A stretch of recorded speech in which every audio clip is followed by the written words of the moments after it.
Balikan po natin si Emil Sumangil, kaugnay pa rin ng reaksyon ng kampo ni General Napeñas sa mga payag ni Pangulong Aquino. Emil? Yes, magandang hapon na muli, Jiggy. Paumanhin sa masamang signal ng ating telepono. Kanina, ng ating kapanemin, si Atty. Vitaliano Aguirre, ang abogado ni ng suspendidong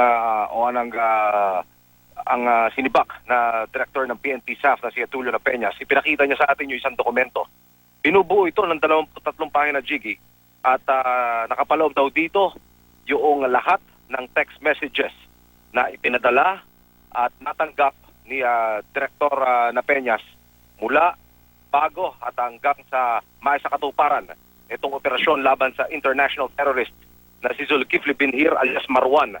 Sa panayam ng GMA News kay Atty. Aguirre, Jiggy, pagpapatunay daw ito na walang kinukumpli si Napeñas at nakaluan ng pambobola ang pagganap niya bilang isa sa mga team leader ng Oplan Exodus. Ayon sa kampo ni Napeñas, hindi wastong sabihin ng Pangulo na niloko siya ni Napeñas. Ano naman daw makukuha ni Napeñas kung paikutin at bobolahin niya ang Pangulo sa paraan kung paano ilulunsad ang operasyon. Kung sense of urgency lang daw ang pag-uusapan, ginampanan daw ito ni Napeñas. Pagpapatunay na rito na matapos ma-neutralize si Marwan, nasunod naman daw, Jiggy, ang plano na mabilisang mag-pull out ang tropa ng assault team sa target area, pero sadyang nagka-problema lang daw talaga nang sumiklab na ang bakbakan. Hindi rin daw wasto na sisiin si Napeñas sa umanay supply na coordination sa Armed Forces of the Philippines dahil una, nang lumitaw noong paman na ang nagbitiw na PNP chief na si Alan Purisima ang umako at nagsabing siya na nga ang magsasabi sa AFP Chief of Staff tungkol sa ilulunsad na operasyon.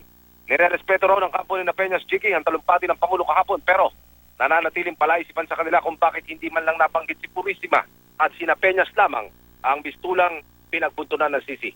Inaantabayanan daw ni Napeñas ang resulta ng investigasyon ng Board of Inquiry.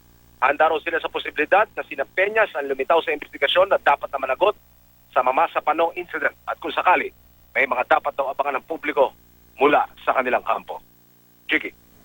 Emil, ibig sabihin dito sa binabanggit ni Atty. Aguirre, para meron silang pasabog, meron pa silang mga bala na nakareserba kumbaga sa oras na talagang maipit na husto si General Napeñas. Ganun ba yung context ng binabanggit ni Atty. Aguirre? Ang kanyang statement, Jiggy, bago kami maghiwalay kanina, makaraan ng halos 2 oras na panayam sa kanyang tanggapan dyan sa San Juan, nasabi na raw naman daw nila lahat. Dapat nilang sabihin, idetalye dito sa pakikipagtulungan nila sa Board of Inquiry. Pero kung may lilitaw na namang panibagong akusasyon at lalabas na tila ba sisisihin na naman ang kanyang kliyente, ayon kay Atty. Aguirre, kailangan muli nilang lumabas at isa publiko yung iba pang detalyeng kailangan malaman daw ng sambayan ng Pilipino. Jiggy. Emil, hindi ba nababanggit ng kampo ni General Napeñas through Atty. Aguirre na kahit papano itong mga kwento ng mga miyembro ng 84th Seaborne malaki rin na may tutulong para kumbagay sa kaso nito, sa pagdidiin na ginagawa kay General Napeñas, kasi siya talaga o sila talaga yung nakahalubilo nitong si General Napeñas sa kabuuan ng operasyon, partikular itong pinagkatiwalaan niya na si Colonel Raymond Train. Meron bang ganun na nababanggit si Atty. Aguirre o si General Napeñas? Tapos ng ating panayam kay Atty. Aguirre, Jiggy, nagkaroon naman tayo ng pagkakataon na makausap sa isang hiwalay na venue at hiwalay na pagkakataon itong si General Napeñas.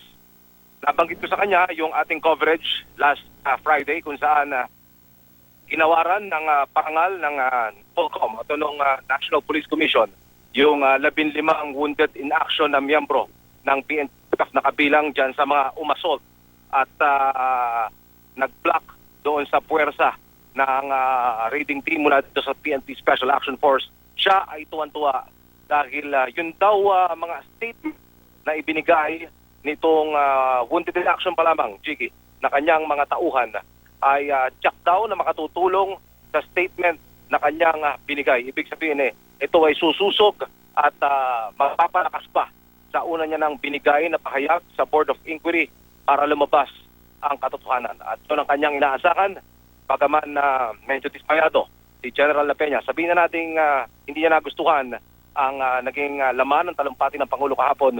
Umaasa pa rin siya na hindi mapapahiran na anumang klase ng impluwensya itong resulta ng investigasyon ng PNP Board of Inquiry. Jiggy. Panguling katanungan, Emil, dun sa pag-uusap niyo ni General La Peñas, wala ba siya naging reaksyon na hindi man lamang binanggit ni Pangulo Aquino si General Purisima na sa ganong kabigat na mga detalye kumpara doon sa nangyari sa kanya na pagbanggit sa kanyang pangalan kahapon doon sa prayer gathering sa Malacanang, Emil? Nagbibigay siya ng paliwanag, Jiggy.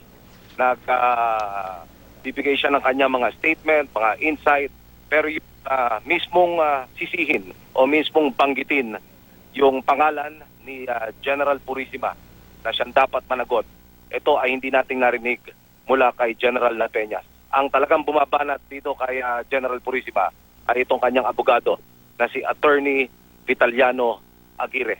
Ang kanyang parang parting statement kanina bago kami maghiwalay din ni General La Peñas, sana nga ay tiwala, buo ang kanyang tiwala. Unang-una, ang kanyang binanggit, buo ang kanyang tiwala sa mga bumubuo na PNP Board of Inquiry sa pangunguna nga daw ni CIDG Director Ben Magalong.